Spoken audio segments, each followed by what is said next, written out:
Boa noite, seja bem-vindo à nossa conversa. Hoje vamos falar sobre propósito de casamento. O casamento não existe para fazer você feliz, mas para fazer você crescer e aprender a amar. Este é o canal Escute Sua Essência, um espaço de reflexão sobre o ser humano de forma integral, corpo, alma e espírito.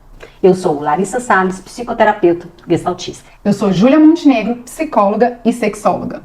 Então, afinal, para que existe o casamento? Para que serve o casamento? A que ponto que está hoje, como que as pessoas estão pensando na relação, Júlia? Eu me pergunto muito isso. Esse mundo moderno, cada vez mais, a gente já até falou num episódio anterior sobre o egocentrismo, o egoísmo. E o casamento está se perdendo. O propósito do casamento está se perdendo. A família está se perdendo nisto.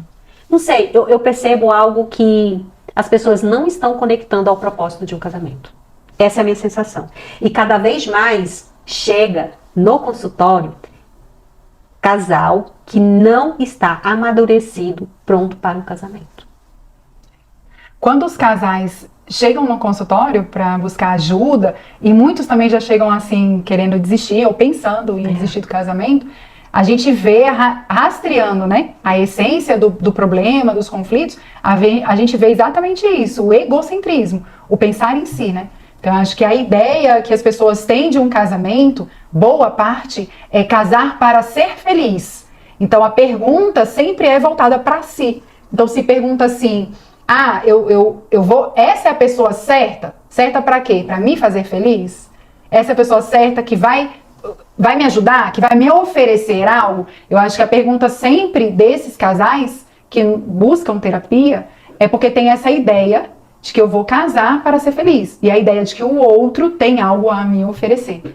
Então, pensando em si, olhando, tendo esse ego, quando a gente fala egocentrismo, é um ego no centro. Então, tudo é o meu ego, tudo sou eu. E não é você, que seria o ideal, é olhar para o outro. Sim. Então, a pergunta seria mais assim, o que eu posso oferecer, o que eu tenho para oferecer para essa pessoa. Isso é um casamento. E depois até chegar no nós, né? Pergunta, Sim, porque... o que você precisa, mas e o nós? É começar a construir o nós. Mas quando a pessoa entra num casamento não tendo esse nós, pensando em si, e não entendendo que um casamento é um ato de doar, não de ceder, mas de se doar, porque doar é um ato de serviço, que é um ato de serviço, que é o amor, ela não vai se conectar a este lugar, ela vai estar presa no seu egocentrismo, pensando de que o outro tem que oferecer, o outro tem que dar, o outro tem que estar, o outro tem que estar sempre disponível a si. E aí é onde que se perde, que começa, eu faço isso, você não faz isso, fica contabilizando os afetos, as ações e esperando de que o outro também faça o mesmo movimento. Se faz por amor. Não faz pensando que o outro vai servir você. Ou querendo algo em troca, uma recompensa. Porque aí tá no ego, porque ele tá esperando algo, tá criando uma expectativa. E quando se cria uma expectativa de algo, é onde que a ruína vai existir uma ruína emocional diante daquela expectativa do que espera do outro. Porque, gente, olha só, a única coisa, Júlia, que eu sempre trabalho com os meus pacientes, é de colocar o quê? Você só tem do controle das suas ações. Você não tem controle das ações do outro. Você não tá do que o outro pensa, do que o outro sente, de como que vai ser. Então, e nem o controle de mudar o outro. Você tem o controle e a liberdade de mudar a si. Né? Que comportamento eu posso fazer e o que eu posso fazer, que virtudes eu posso trabalhar para me tornar uma pessoa melhor para poder servir o outro dentro do casamento. Que é o ato de serviço, que é o amor. Eu vou buscar uma virtude para eu fazer esse ato e servir ao meu marido, de servir ao meu filho, de servir à minha mãe, de servir ao meu irmão. O importante é focar neste lugar para que você, agindo de uma forma, fazendo um movimento de amor, vai ser mais leve, não vai criar expectativa, você está fazendo consciente que está servindo para o outro e está tudo bem se o outro não fizer. Que o amor, eu lembro uma vez, Júlia, acho que nos episódios anteriores, eu não lembro qual, mas que você falou uma coisa muito importante para que feche neste aqui. Que amor constrange. Quanto mais você fizer pro outro do bem, o outro vai por mais, ele vai se constranger, poxa, a pessoa faz isso e eu não faço nada. Ele vai se tocar em algum momento e vai mudar. Perceber que ele está se servindo ou esperando ser servido. Então, quanto mais você ama, realmente essa ação, essa atitude de amar o outro constrange e faz com que ele repense e reflita, né?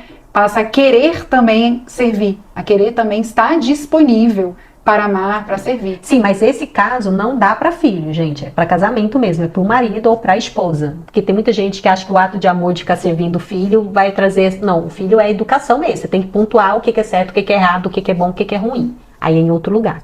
Mas se a pessoa entender de que ela tem que se colocar numa posição de maturidade, entender o seu lugar, aonde você está e que eu preciso movimentar diferente, servindo, eu acho que já é um bom passo dela se questionar o para que eu me casei. No sentido, eu tô me amadurecendo, então para que eu me casei? O que eu posso fazer pelo outro? Exato. Né? Eu mesma vou amadurecer e fazer com que ele também amadureça. Porque o casamento também traz essa oportunidade de você auxiliar o outro a amadurecer. É um auxílio, né? É um caminhar juntos. Que eu te ajudo, te auxilio nesse crescimento, nesse amadurecimento.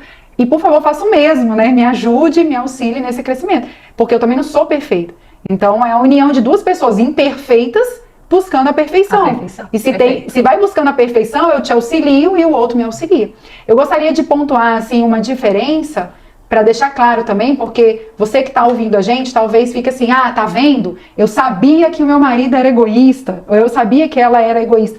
A palavra egoísta não é bem egoísta, eu prefiro usar o egocentrismo no sentido de que o centro é o ego da pessoa. Isso não é feito por maldade, gente. Não. Isso não é feito de forma consciente. Eu vou ser assim para machucar o outro, para machucar a pessoa que eu amo dentro do meu casamento. Não é isso. Ele é egocêntrico por uma imaturidade mesmo da personalidade. Se você não está nesse lugar, um dia você esteve nesse lugar. Um dia você foi uma pessoa imatura. Com o tempo, você buscou, você foi atrás, né? Você fez leituras através de conhecimento mesmo, ou de estudos, ou através do seu tempo de maturidade, né? Deus também te levou para quem é religioso. Então, de alguma forma, você saiu desse lugar de maturidade e passou a ser uma pessoa mais madura. Ah, é um problema, então tem que separar? Não, apenas puxe. Você vai crescendo, não dá pra você ir e abandonar, você não precisa fazer isso. Você vai e volta, puxa, continua o seu crescimento, seu amadurecimento, volta e puxa o outro de novo. E a gente tá aqui pra isso mesmo, pra levantar o outro o tempo inteiro. Mas isso que você trouxe, Júlia, traz muito do que a gente falou no episódio anterior, que é sobre virtudes, que é a virtude da fortaleza, o que a Júlia tá trazendo. De ter a fortaleza de insistir, de persistir e de acreditar, de perseverança. Casamento é perseverança, é paciência, é todas as virtudes que a gente pontuou. Sim. E é conflito também, vai ter conflito, mas a questão não é caiu, tá bom, fica aí que eu vou embora. Tchau. Não, é voltar e levantar o parceiro, levantar a parceira. Não, você caiu, eu tô aqui pra te ajudar, eu vou te dar cola, eu vou levantar. Isso também é uma maturidade da pessoa, né? Então é importante assim ver qual é o lugar do casamento. É um lugar de duas pessoas adultas, duas pessoas maduras. Se realmente não dá pra você entrar no casamento totalmente imaturo, que é o que chamam de relacionamento tóxico. Eu não gosto desse nome, né? Deus não criou ninguém tóxico, você não tem essa potência de ser uma pessoa extremamente tóxica no sentido de querer machucar o outro, mas é uma pessoa imatura. São duas pessoas imaturas que ficam... Você tem um abuso, você tem uma manipulação emocional, você tem um joguinho, porque são duas pessoas, né, imaturas, infantis. Mas então amadureça, faça terapia, busque ajuda se não consegue sozinho, vai seguindo em frente na sua maturidade. Nisso você encontra um outro e dentro do casamento ele se torna uma escola de amadurecimento. Né? A escola do amor. O que a Júlia trouxe, o que a Júlia trouxe sobre buscar, entender, ler tudo. O nosso próprio canal, ele proporciona isso. Que ele é educativo nesse sentido. Né? Exatamente. As conversas trazem isso, trazem temas e assuntos para você se identificar e amadurecer. Amadurecer, fortalecer a sua identidade, entrar num relacionamento mais saudável, mais maduro. E é claro que não é assim, você vai ficar totalmente uma pessoa madura e aí você casa. Não, você não fechou, você não ficou perfeita para casar. Você casa e no próprio casamento, como é uma escola, você aprende ainda mais a amar. Exato. Né? Que disso vai até vir uma nova alma, uma nova vida. Pô, o aprendizado é maior ainda para você aprender a amar, porque você vai ter que amar com tudo. né? Com Tudo de um, tudo do outro, Tudo, de uma forma plena. Mas o propósito do casamento tem um sentido, gente. Saiba disso. Lógico que tem. Tudo na nossa vida tem um propósito. Inclusive, a gente já teve um episódio anterior que a gente falou só sobre propósito na nossa vida. Mas o propósito do casamento, ele tem um sentido. O sentido é vocação, servir, amadurecer, amar. amar. Servir, servir, servir, você ama. Quando a Larissa fala que a gente já teve um bate-papo, depois vocês vão lá atrás, do propósito, era um propósito do ser humano em si. Se a gente foi criado, todo ser humano foi criado para ser feliz. Só que o ser feliz, aqui que está a mudança, né? A virada de chave do entendimento desse ser feliz. O ser feliz não é receber tudo. É o contrário. O ser feliz é doar tudo. Por isso, quanto mais você pensa em si, né, mais você doa, é doando que você recebe. Quanto mais você doa, quanto mais você faz esse movimento de amar, de serviço, mais feliz você se sente, mais madura você se sente, mais felicidade você alcança. É uma consequência.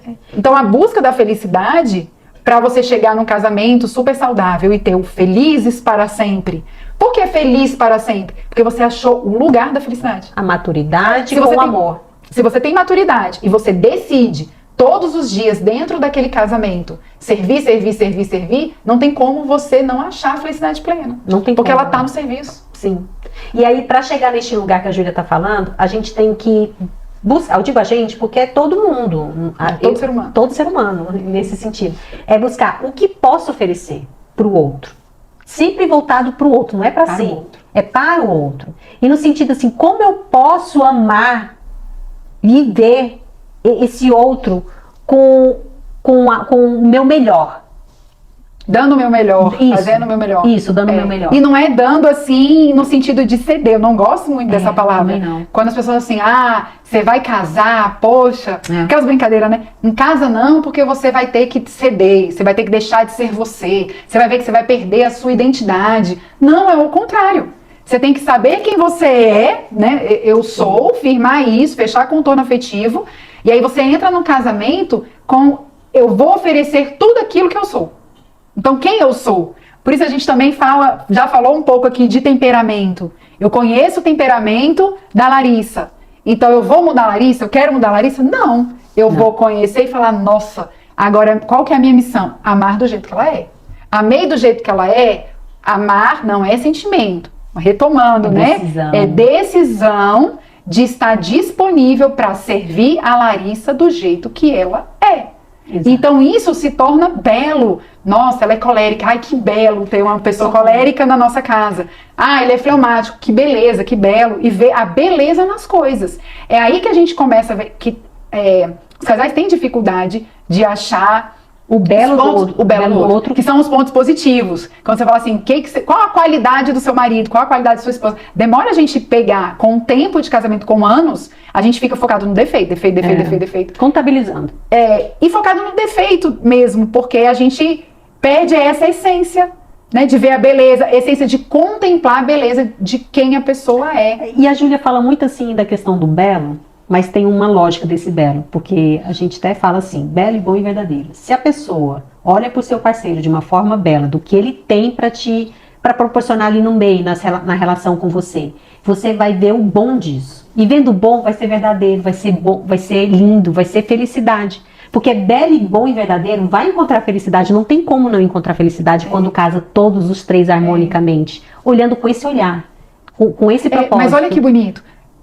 E dentro do que você trouxe é justamente escute a sua essência, né? Porque você consegue escutar e enxergar a essência do outro. Exato. Então, o belo que é o ser humano que está ao meu lado.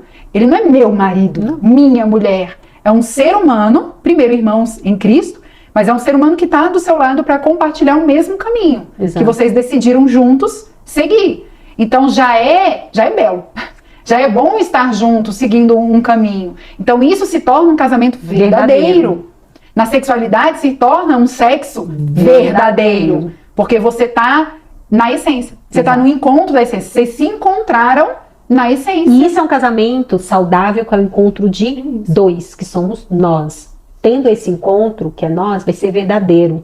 Que vai ser eu e você em um casamento, numa relação verdadeira. Que eu não preciso ter máscaras e ser uma pessoa que eu não sou. É buscar o verdadeiro, ser autêntico, ser real. Tá frágil? Mostra sua fragilidade. Se tá sendo dura, mostra sua dureza de forma amorosa, não de uma forma ríspida. Mas o importante é ser verdadeiro.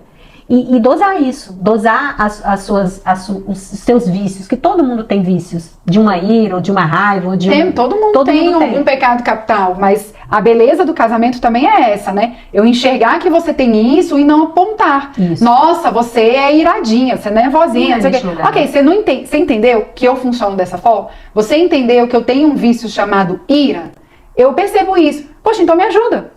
Né? Então é a disponibilidade também de te ajudar. Tem uma frase bonita que eu gosto, que é assim, o que é o casamento? É querer levar o seu cônjuge para o céu.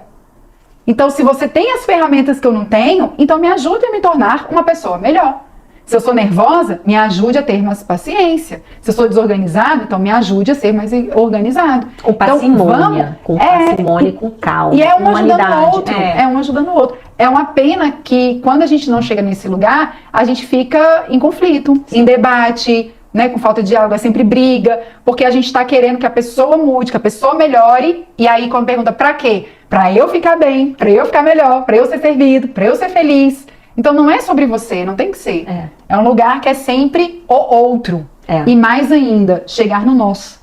E assim, pra nossa família, pra nossa rotina, pra nós vivermos bem, né, e chegarmos no céu juntos. Quando eu falo chegar no céu, gente, é o amadurecimento e ir se aperfeiçoando. O céu é porque só a perfeição que a gente já falou é Cristo. E o céu que a Júlia fala não é a matéria do céu, é o espiritual, é um lugar que ninguém sabe, que ninguém é. É onde a gente encontra a paz, onde a gente encontra a felicidade plena, é naquele lugar. Mas o casamento, o que a gente quer trazer para vocês aqui, para entender no modo geral, que o casamento é uma escola para entender o que é o amor. Agora, se a pessoa não está madura o suficiente para entender como que é este lugar de servir e amar, ela não vai entender essa escola. Ela vai estar em conflito. E talvez constante. Não está pronta para entrar nessa escola. Né? É aí que vem o namoro. Poxa, é o lugar onde... o namoro é o lugar onde que você deve conhecer, você deve se conhecer e conhecer o outro, para ir fazendo as suas perguntas, né? As perguntas do tipo, essa é a pessoa que eu quero pro resto da minha vida? Essa é a pessoa que eu quero para ser pai dos meus filhos, para ser mãe? É investigar princípios e valores. Que se eu casar com aquela pessoa, dentro do casamento, a gente vai conseguir ter essa disposição. Então, quando você já investiga no namoro, que essa pessoa quer e decide estar disponível para servir você, aí pode casar. Você não precisa também estar prontíssima. Porque aí dentro do casamento, na escola, você vai aprendendo a amar um ao outro. Que é um lugar onde você amadurece, mas com abertura, com propósito, com verdade. Isso. E ter até o mínimo de maturidade para receber um ser humano. Uma vida que são os filhos, a bênção que são... uma alma, quando chega dentro desse relacionamento, desse casamento, os dois têm que estar com essa disponibilidade assim máxima, né? De entrega total. O ponto que a gente quer trazer aqui para vocês é em que sentido? O casamento é um aprendizado constante. É de início, meio e fim. Até o fim a gente aprende. A gente aprende. O importante é encontrar uma boa pessoa, mas também é importante que a gente seja uma boa pessoa. Se esse conteúdo te ajudou de alguma forma, não guarda só para você.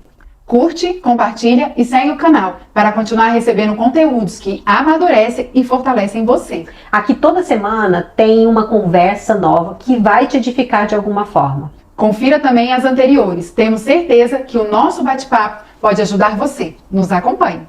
Porque escutar a sua essência também é uma escolha. Até a próxima conversa. Até mais.